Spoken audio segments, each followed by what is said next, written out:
lines, but I don't think they're going to be very successful. There's a couple Goliaths still at home, so he can try and do a little bit minor harassment, but it's not going to be altogether successful. And Hwasin moving in now with some more tanks, and that barrack still does not quite have, I'm sorry, those tanks don't quite have the range to take out those, the tanks of Ruby. And now Ruby's got a couple more tanks, so this is going to become much more difficult for Hwasin just through that very, very quickly. Just through those 2 tanks, it's become much more difficult.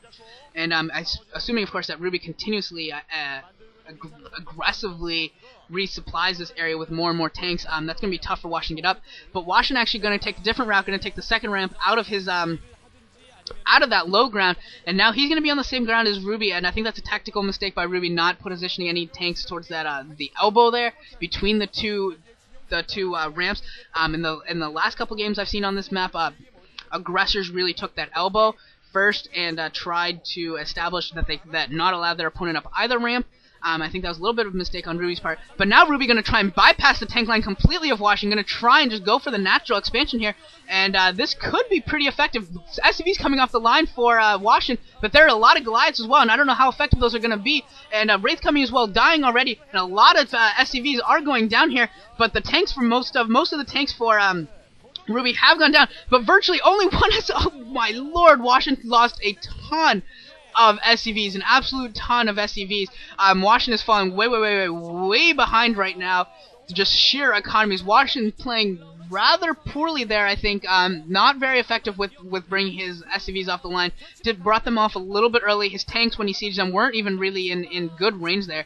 So big mistake by Hwasin. I think that may actually end up costing him the game. He's that far behind now. And Ruby actually taking the base near Hwasin's base, just to the right of it, so that's kind of audacious as well. But I think he's going to get away with it. I don't think there's anything Hwasin can do. Hwasin is so far behind right now economically. He's lost 15 SCVs, 20 SCVs, ridiculous number, bringing more SCVs off the line. Going to lose both of those as well. This is just looking terrible, terrible, terrible for Hwasin. Absolutely atrocious. And Ruby's just taking the map, streaming units around. He's established a very, very strong contain. You can see across the map he has a diagonal ridge of complete vision going, and there's very little that Hwasin can do right now. Now Ruby taking advantage of that back pathway I was saying before, taking some tanks up there as well. Now Ruby pushing on the tanks that are actually outside of his base for Hwasin as well. So Ruby just trying to push on Hwasin every which way, successfully coming at the natural expansion from 2 different directions, and Hwasin is just in huge trouble. It looks like Hwasin's going to be able to clean up the first attack force, but he still's got 2 more forces of tanks out there. It's going to be real tough for him to break out here.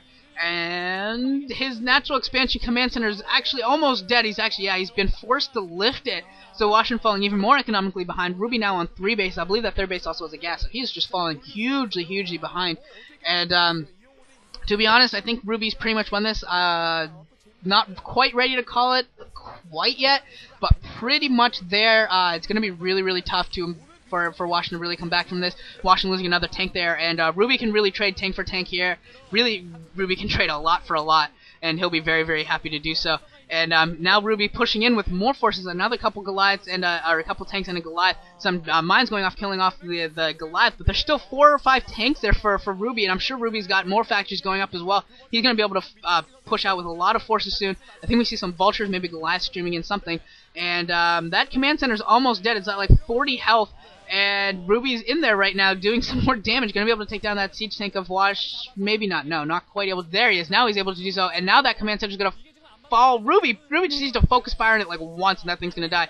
And down it goes. So Hwasin is pretty much done. He can GG anytime now.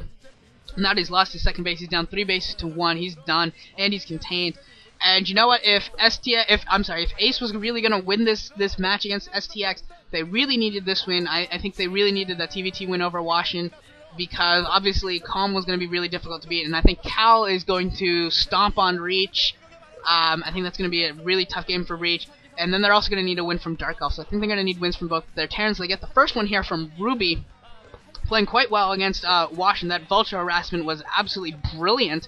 Hwasin did not look very well with his SCVs coming off the line. Looks kind of poor. Some of his play was lackluster at best. So STX is going to get the Lost Air Force. Ace is going to get their first win. It's going to be 1-1 now, going on to the third set. Heartbreak Ridge, Callan Reach. And yeah, maybe Reach can get a win here. I'm favoring Cal, but should be fun to see the man toss play under any circumstances. I'll see you on the next set, Cal and Reach.